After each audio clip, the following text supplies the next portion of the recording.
अगर भक्त का प्रेम सच्चा हो तो भगवान उसके लिए नंगे पांव दौड़े आते हैं। वहीं बात जब कन्हैया की हो तो कहने की क्या। अपने भक्तों के लिए वह न जाने कितने रूप धरते हैं और कितनी ही अनगिनत लीलाएं कर चुके हैं, जिनका प्रमाण हमारे धार्मिक ग्रंथों में मिलता है। ऐसी ही एक रोचक कथा है जब कन्हैया ने अपने भक्त के लिए एक अनोखा काम किया। तो आइए जानते हैं इस बारे में विस्तार से। पौराणिक कथा के अनुसार एक बार की बात है, किसी नगर में एक राजा ने एक मंदिर बनवाया जिसमें श्री कृष्ण की एक मूर्ति भी रखवाई। लेकिन उसकी कभी पूजा नहीं की। पूजा करने के लिए मंदिर में एक पुजारी को रखा गया। पुजारी नियमित कन्हैया जी को नहलाता और बड़ी ही श्रद्धा भाव से उनकी पूजा अर्चना करता। राजा भी रोज कान्हा जी के लिए एक फूलों की माला भेज देता था और जब वह दर्शन करने आता तो पुजारी उस माला को उतारकर राजा को पहना देता। ऐसा करते करते पुजारी की भी उम्र बीत चुकी थी। एक दिन किसी वजह से राजा नहीं आ सका तो उसने एक सेवक के हाथ मंदिर में माला पहुंचा दी और कहलवाया दिया कि आज वह मंदिर नहीं आएगा, इसलिए पुजारी उसका इंतजार ना करे। इतना कहकर सेवक चला गया। पुजारी ने हमेशा की तरह कन्हैया जी को माला पहना दी, लेकिन जब शाम हुई तो पुजारी यह सोचने लगा, माला उतारकर किसे पहनाई जाए। उसने सोचा क्यों न ये माला आज मैं ही पहन लूं।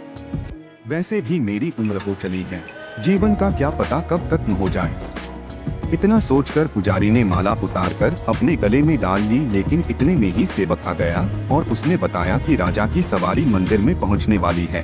राजा की सवारी आने की बात जब पुजारी ने सुनी तो वह डर गया। उसने सोचा कि अगर राजा ने उसे देख लिया तो वह तो मरवा ही डालेंगे।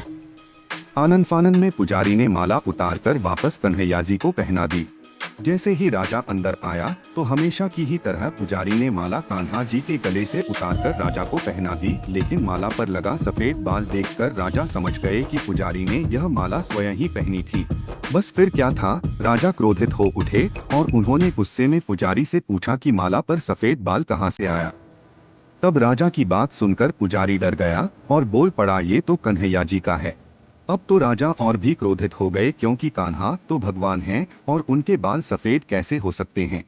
इसीलिए राजा ने फरमान सुना डाला कि कल श्रृंगार के समय राजा खुद आएंगे और देखेंगे सच में ही कान्हा जी का सफेद बाल है या पुजारी झूठ बोल रहा है।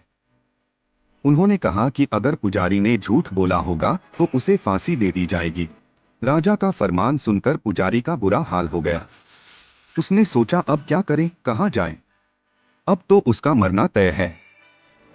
तब रोते रोते वह भगवान की शरण में पहुंचा और उनसे कहा कि हे केशव, मुझसे झूठ बोलने का अपराध तो हुआ है, लेकिन हो सके तो मुझे क्षमा कर दें और राजा से रक्षा करें। पुजारी ने कहा कि हे माधव, आपकी सेवा करते करते करते मैं वृद्ध हो चुका हूँ। अब आप मुझे माफ कर दीजिए, ऐसी गलती दोबारा नहीं होगी। यही कहते कहते पुजारी की न जाने कब आंख लग गई और उसकी आंख तब खुली जब सुबह हो चुकी थी। उधर सुबह होते ही राजा भी आ गया और कहने लगा, आज कान्हा जी का श्रृंगार वह खुद करेगा।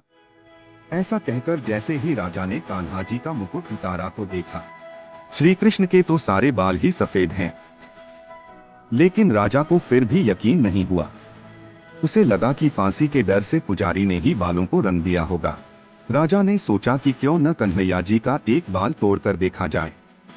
इसके बाद राजा ने कान्हा जी का एक बाल तोड़ लिया, लेकिन जैसे ही बाल टूटा कन्हैया के सिर से खून की धारा बहने लगी। यह देखकर राजा भगवान के चरणों में गिरकर माफी मांगने लगा। तभी श्री कृष्ण की मूर्ति से आवाज आई, हे राजन, तुमने मुझे केवल मूर्ति मात्र ही समझा, इसलिए आज से मैं तुम्हारे लिए केवल मूर्ति मात्र ही रहूंगा।